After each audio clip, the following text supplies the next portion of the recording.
Hi. If my hair looks crazy, it's because I'm trying to be like Einstein back there.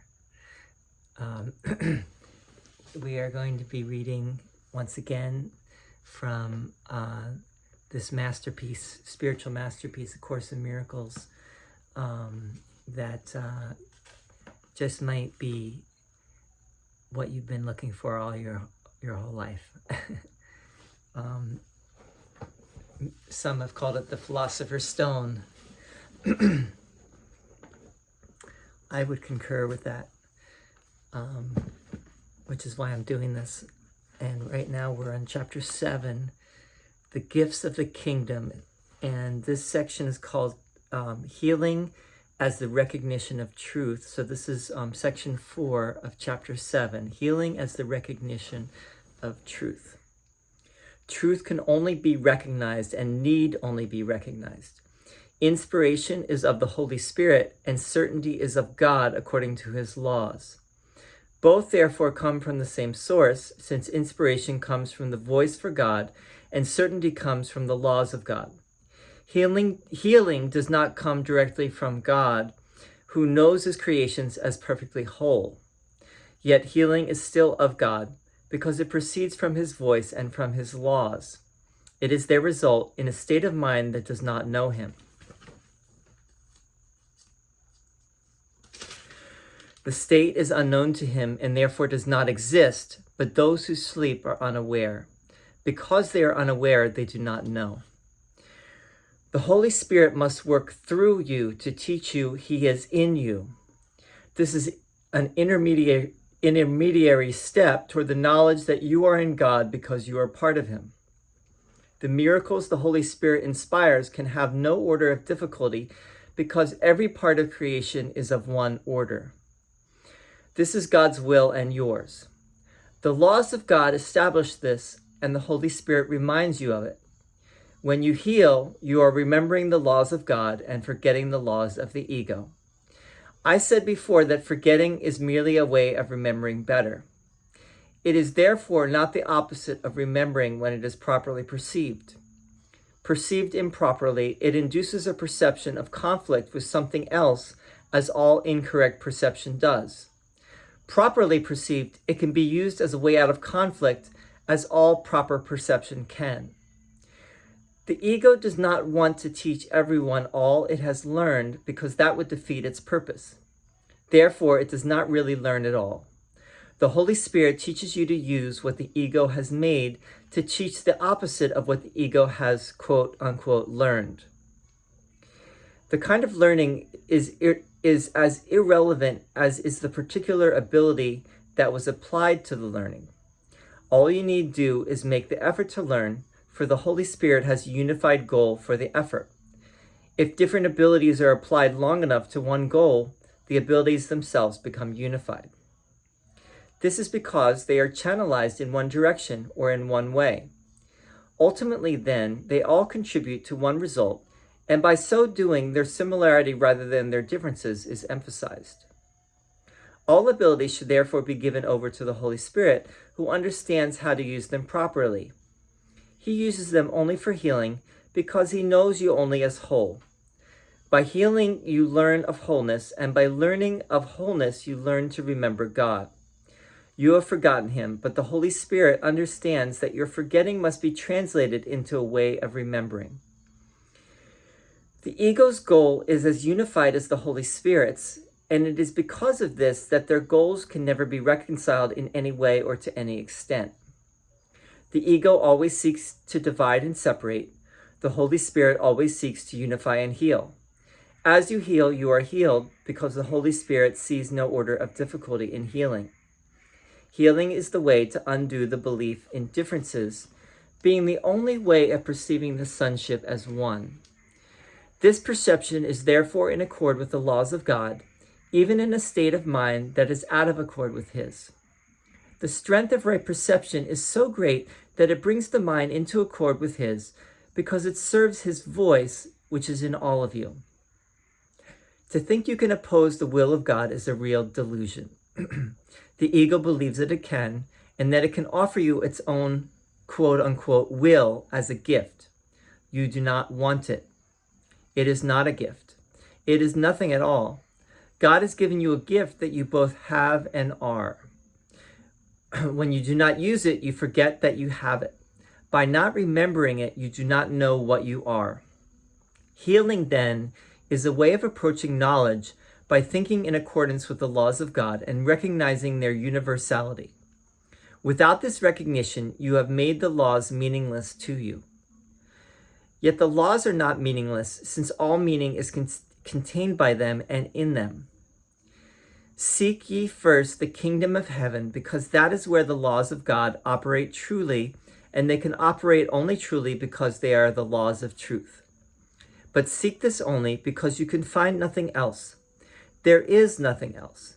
God is all in a very literal sense. All being is in him who is all being. You are therefore in him, since your being is his. Healing is a way of forgetting the sense of danger the ego has induced in you by not recognizing its existence in your brother. This strengthens the Holy Spirit in both of you because it is a refusal to acknowledge fear. Love needs only this invitation. It comes freely to all the sonship, being what the sonship is. By your awakening to it, you are merely forgetting what you are not. This enables you to remember what you are. Okay, healing as the recognition of truth. It's the name of this section. Again, Jesus is making a distinction between God and the Holy Spirit. So the Holy Spirit is often called, Jesus often calls the Holy Spirit the voice for God, the voice that speaks for God in this world that we live in, and that the Holy Spirit speaks of God, is the right-minded, induces the right-minded perception in us, because it is the voice that speaks for God. God knows only wholeness, and Jesus makes the point that God does not heal because God knows us only as whole. He does not even know there's a problem, so to speak, because this is all beyond words and concepts. Does God have any human attributes? No. I mean, when you read certain passages in the Course, it becomes clear that no, God cannot be anthropomorphized. God is not just like a bigger human with eyes and ears and a mouth and so to speak.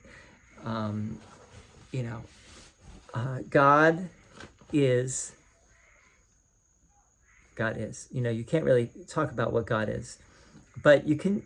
Jesus is saying that God, in God's perfection, God does not. There is no problem whatsoever. On this side of the veil, where we are in this world, where we think we are, because Jesus is assuring us that we're really not where we think we are. We are still at home with God. We're just dreaming of separation. We've bought into the ego's trip, which is all about separation and how to keep the separation going through sin, guilt, and fear. Jesus says, makes it very clear here. The ego always seeks to divide and separate. The Holy Spirit always seeks to unify and heal.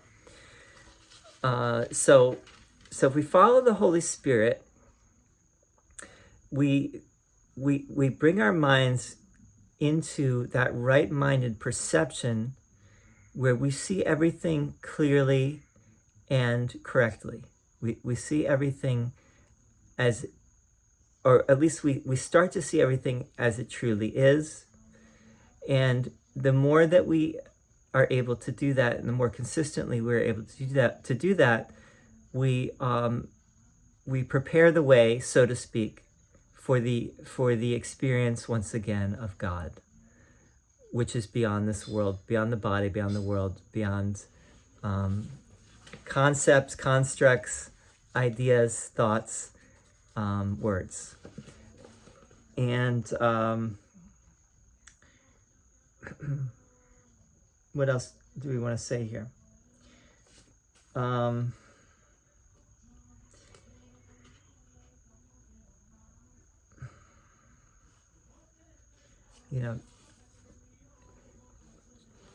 Jesus is essentially saying over and over again in so many different ways, that here's what the ego is. Here's what the Holy Spirit is. You do not want the ego. The ego is a trap. The ego is keeping you from the awareness of what you truly are. And all you really want is to know what you truly are. That's what anyone wants, because that's what we are. How could we not want to know what we truly are? It's like, in a way, it's like a fish in the ocean, saying, where's the water? I need water, or damn this water. Seek ye first the kingdom of heaven, because that is where the laws of God operate truly, and they can operate only truly because they are the laws of truth.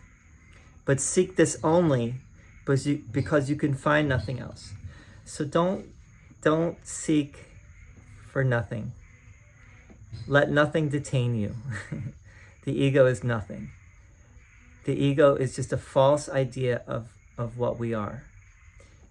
And as long as we stay in alliance with the ego, we remain locked out. We've locked ourselves out of that awareness. God is all in a very literal sense. All being is in him who is all being. You are therefore in him, since your being is his.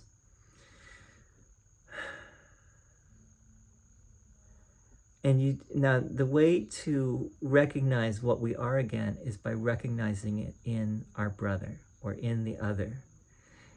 By doing that, this is again, what Jesus harps on again and again and again throughout the course, which is by seeing our brother, any brother, every brother, as whole, as perfect, as the same love of God that we are, we remember that, and we forget the ego. And Jesus is telling us this is a good forgetting. You want to forget what the ego has taught you. You want to unlearn and undo what the ego has done and would have us learn. And in forgetting, we remember. Forgetting what the ego has taught, we remember what we are again.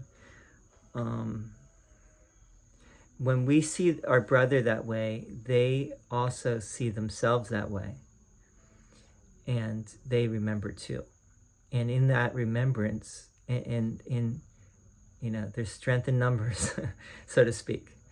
It doesn't really matter. The thing about the Course is that you can just remember in your own mind. You can remember your own perfection. It doesn't have to be something outside of yourself. You can remember that I am as love created me. I am still one with God. I am still at home. There's nothing that need disturb me. There's nothing I need to suffer about, because I am still the love of God. Nothing has ever changed. The atonement principle, again, the atonement principle is the separation from God never happened. We are still one with God. There is no separation. Only the ego is shrieking and making a big to-do about nothing.